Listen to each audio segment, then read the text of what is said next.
joining us on this edition of Tech Total Access. I'm your host, Madeline Fowler.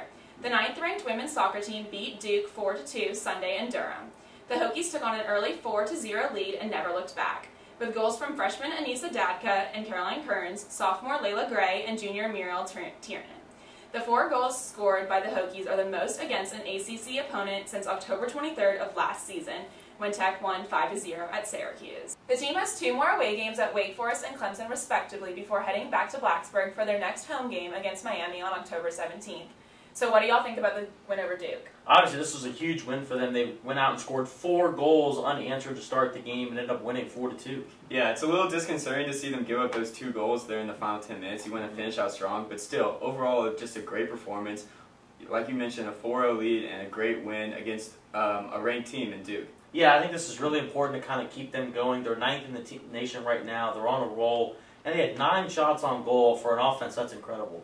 Yeah, they've been absolutely dominant, really, since they dropped the ACC opener against UNC. So it's great to see them rebound from that loss and just dominate in conference play. And they've got some big games coming up against Wake Forest and then at number 7, Clemson. That will be a real game to test and see what this team is made of. I definitely agree, but you would think that this win over Duke kind of keeps them going on that positive roll. All right, thanks, guys. The men's soccer team is a different story. The team has been struggling to win this season and fell to number 5 Clemson 2-0 on the road Friday night. Sophomore Merlin Boss led the team with 2 shots on goal but was unable to convert as the Hokies took another loss to make the record 4-4-1. All right, guys, what's up with the men's soccer team and what do you think we can do to turn the team around? To be honest, I'm not really sure, Russell. They can't put together consistently good performances. Well, they played a really tough opponent in Clemson, who's the number 5 team in the country. They were shut out 2-0 and outshot 19-5, and you're just not going to win any games getting outshot like that. Their offense is just in shambles. Yeah, it doesn't seem like they have any push. They're not hitting on passes. The offense, like you said, just seems really out of sync in an app. Yeah, I'm really not sure what they can do to turn their season around, but at 0-3 in the ACC, it's going to have to start with getting that first conference win, and hopefully that can put a little bit of confidence under their belt. Yeah, you would think so. Back to the offense, to get 0 corner shots, you've got to get corner kicks more often than that. I mean, those kind of get set pieces going. You can start looking at that, but right now, like you said, they're not on that. They got to focus on getting that first win, and then just get that out of the way, and then worry about the rest of the season. Absolutely. The Hokies took on West Virginia Tuesday. We'll have more for you on that game next week. Coming up after the break, we'll talk volleyball. Stay tuned.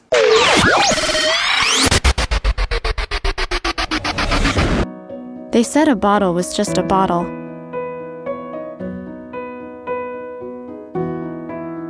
That no one would ever notice me.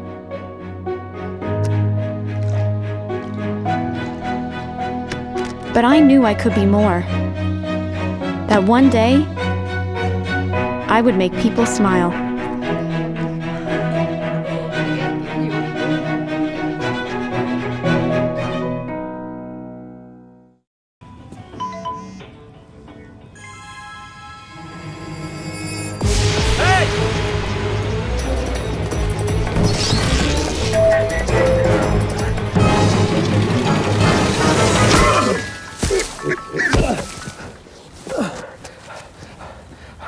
So, same time next week?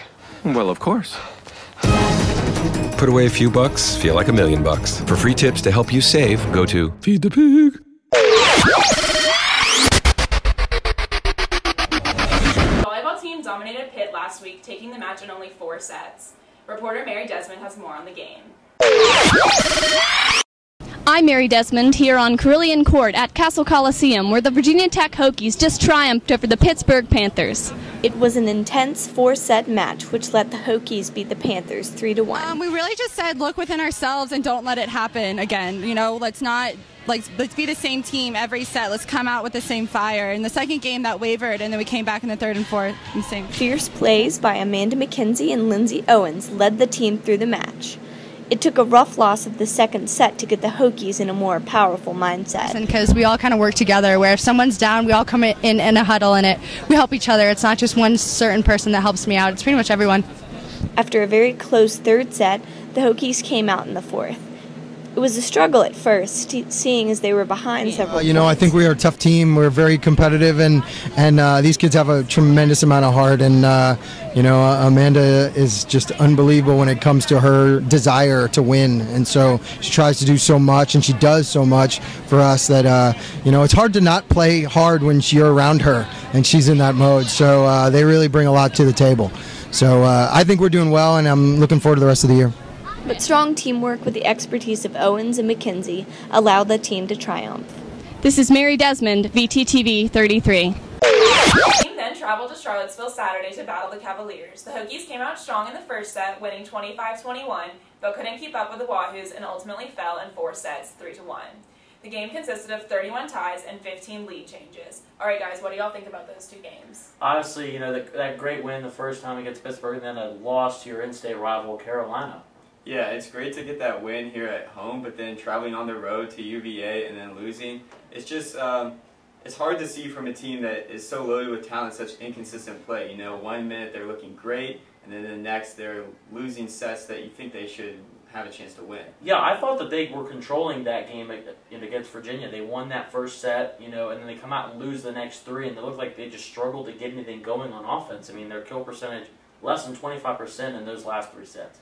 Yeah, so I think moving forward, the problem isn't that they don't know what to do. It's just, focusing and treating every set as it's important as it is.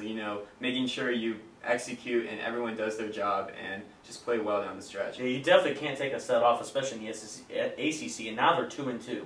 Yeah, so we'll definitely look for them to improve on that record moving forward. Thanks, guys. The Hokies are now 11-5 on the season and face Boston College tonight on the road. They'll take on Syracuse Sunday before heading back to Castle to face Clemson on October 16th. Coming up after the break, we'll recap football team's disappointing loss to Pittsburgh on Saturday.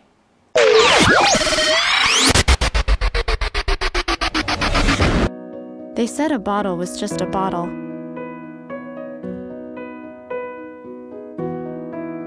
That no one would ever notice me.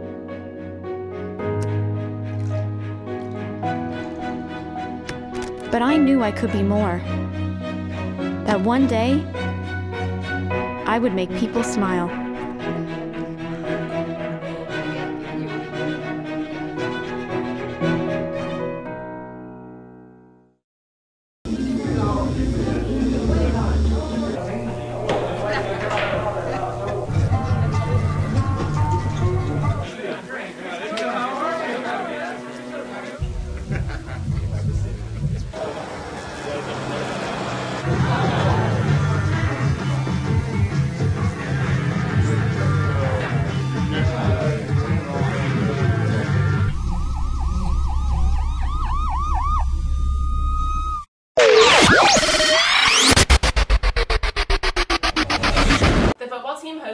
Saturday and couldn't pull out a win, falling to the Panthers 17-13.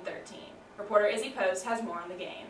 I'm here in Lane Stadium where the Hokies just fell to Pitt 17-13. The Hokies had tough weather to face as they returned home Saturday, trying to roll past their loss to East Carolina and turn the momentum of the season around. All eyes were on redshirt freshman Terrell Edmonds as he stepped up to fill the spot of corner Kendall Fuller, who had season-ending knee surgery on Tuesday. Pittsburgh started with an early 10-0 lead, but at the end of the first quarter, the Hokies were able to put together a series spanning into the second. After an 83-yard drive, quarterback Brendan Motley found Cam Phillips in the end zone for an 11-yard touchdown. After the half, Pitt came back and was ready to respond. At the first snap from scrimmage, Pitt running back Quadri Olison had a 43-yard run, setting up a touchdown immediately after to give Pitt a 17-7 lead. Frustrated, Bud Foster's defense took the field. Andrew Matuapuaka, coming off a knee sprain, forced a Pitt fumble that was recovered by Terrell Edmonds on the Pitt 23. The offense, however, was unable to take full advantage of this opportunity.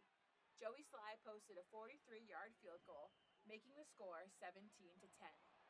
In the fourth quarter, Tech's offense continued to slip. Despite an early 48-yard field goal scored by Sly, the score was 17-13 with 13:20 in the game.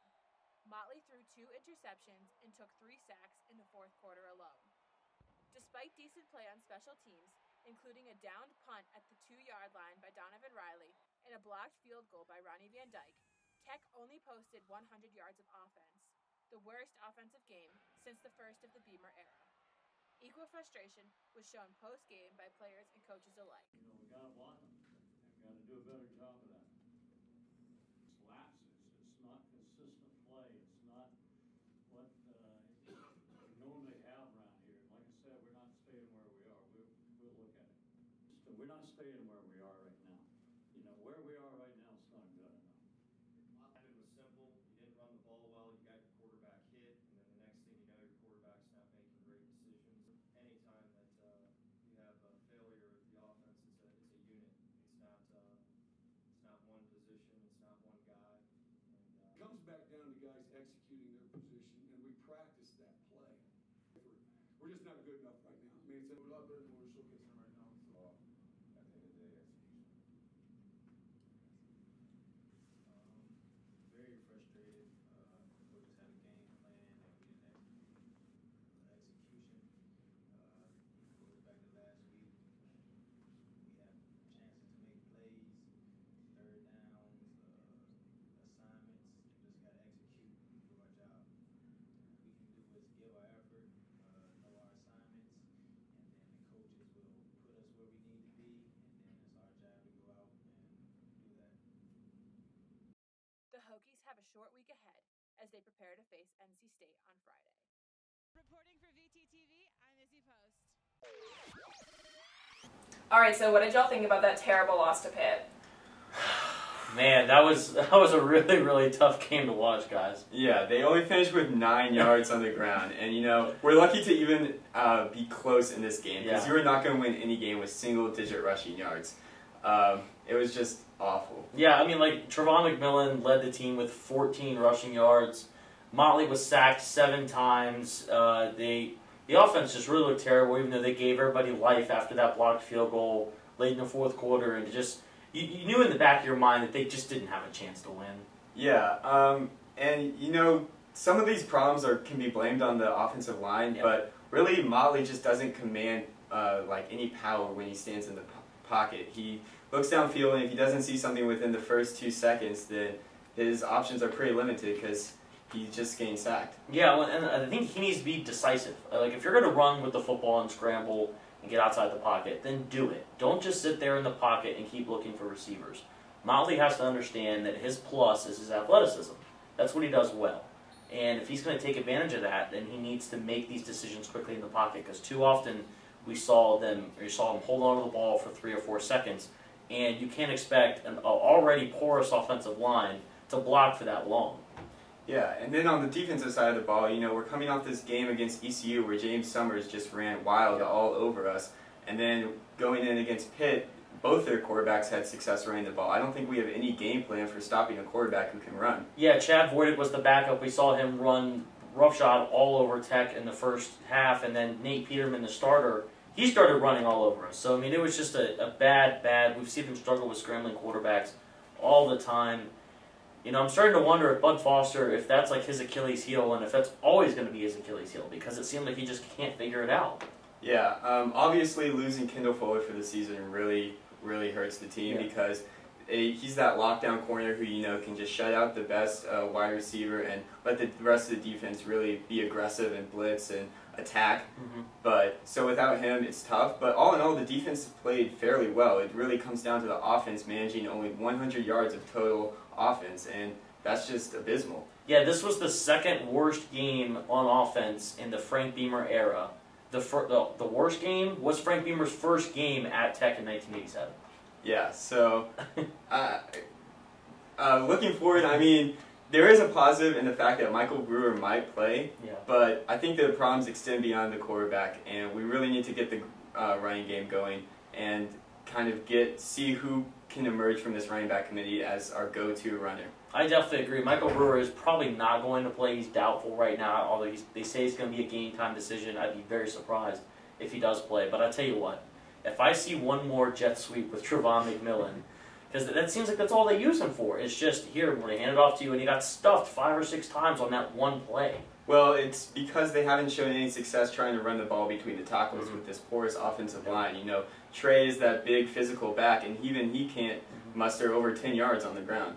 Yeah, I mean, the offensive line's not getting any push, and I've always said you win football in the trenches. Your defensive line and your offensive line have to have success. And right now, they're just not having that. Even on the defensive side of the ball, Kenny Canham and Daddy Nicholas don't look like they're getting anything done. Absolutely. All right, thanks, guys. So coming up after the break, we're looking ahead to football versus NC State tonight.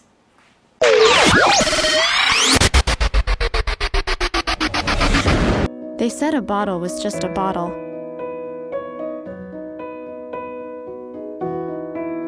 That no one would ever notice me.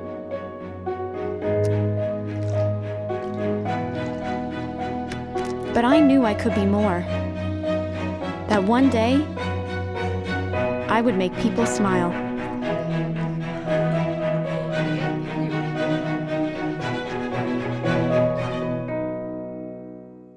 Need our help to find a home? Let's go to theshelterpetproject.org and meet if you are in a shelter near you. Harlow, oh, she's one great listener who loves to hear all your stories. My kind of cat.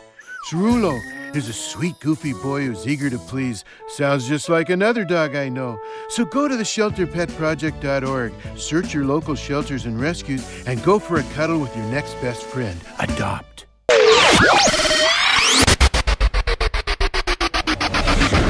In the press conferences after the game, players and coaches talked to the media. As an offense, you know, we go into the game wanting to rush more, wanting to pass more. And just to come after the game and see the statistics like that, you know, it's tough. But all we could do is worry about what we controlled and just go out there each day and practice hard. I think Coach wanted to do whatever's best for this football team, and that means putting guys in position to be successful on either side of the ball. Greg brings values, brings depth, speed factor, make you miss factor, and a big playability. So that's what I just inquired. Not really. I just felt good being out there, just playing. It wasn't much different. Is what I expected. I like playing in big games like that. Competition was everything I wanted. So just grew up within the game. Had a pretty good game that game. So just building off that. The football team will play NC State tonight. So what do y'all expect to see? I tell you what, guys, I'm not really hopeful for this. I think that NC State's going to come in here on a primetime game Friday night and win 24-17. They're an up-and-coming team. They're 4-1. Granted, their schedule's a little weak, but Tech's offensive line is just in shambles right now. They're not going to muster really anything, and I think the score is going to be closer than the actual game will be.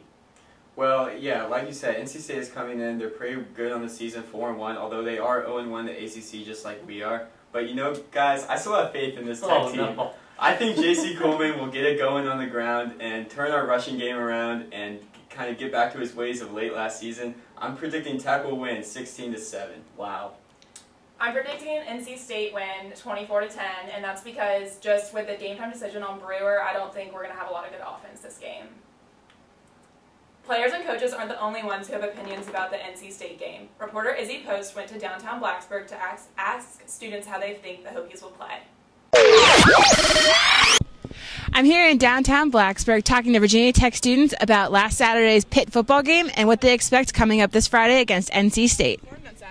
On Saturday is pretty. During the first few quarters, we were doing good, and then towards the last, our offensive line kind of fell apart. Well, I definitely thought that there could have been room for improvement, but nobody's perfect. Everybody has faults. We're all humans, and I think that there's still hope for the season. And do you think there was Let's go, Hokies! A lot more. I was gonna be a lot. Just more good luck. ambitious. Play hard. We love you no matter what you do. Good luck. Yeah. Go Hokies. Go Hokies. Go Hokies. Friday, I'm a little skeptical. I would definitely say that Friday, I'm not, going to count my eggs before they hatch. But I do think that it will be close, but I think they'll make it. So. And if, I don't know. I haven't watched NC State all game, so I don't know what to expect. NC State, but I don't know much about them this year. That means they're probably bad. So, I mean, I expect a So we'll probably win lose. at home on a Friday. Yeah, we will hope so. I mean, the atmosphere will be there, and I mean, Tech usually plays good in Lane, but I don't know, we're not what we used to be. Yep. We better win. Blood. We're either gonna win or lose, probably. If we lose, what do you think? Comes down to I mean, Virginia Tech football's Bud kind of over Foster's right now. defense We need a big is change before we can get excited about the season. Yeah, we're really being challenged by the run, and we're not succeeding. And yeah, we need to fix that. Bud Foster's the man. Coach Beamer. Coach Beamer, again, on the short end of the stick. He needs to, yeah. Calling you out. Like, we're not what we used to be when I was a freshman 6 years ago. I like turtles. Yo, Sean Huelskamp, you're cooler than everyone else. Yeah, it's going to be a lot of fun. Everybody's going to be having a great time. Because it's an 8 o'clock game. Win or lose, we always support our Hokies. There you go. Yeah. In downtown Blacksburg, I'm Izzy Post. In other news, the men's golf team has had 2 tournaments since the start of the season. The Hokies finished 9th out of 13 teams at the Janney VCU Shootout on September 22nd. Juniors Drew Johnson and Ryan Mondi came out with the highest scores on the team. The team finished 7th out of 9 teams in the Permanent Collegiate Invite on September 29th with strong performances from senior McLean Huge and junior Joey Lane. Tech added another sport to their program this year, a women's golf team. In their first season, the team has showed that they can compete, finishing 7th out of 17 teams in their first tournament on September 22nd. The team was led by freshman Amanda Hollinsworth. They finished 14th at the Windy City Classic this past weekend, led by freshman Elizabeth Bose. That's all we have for you on this episode of Tech Total Access. Be sure to tune in next week for more hard-hitting sports action. And as always, Go Hokies!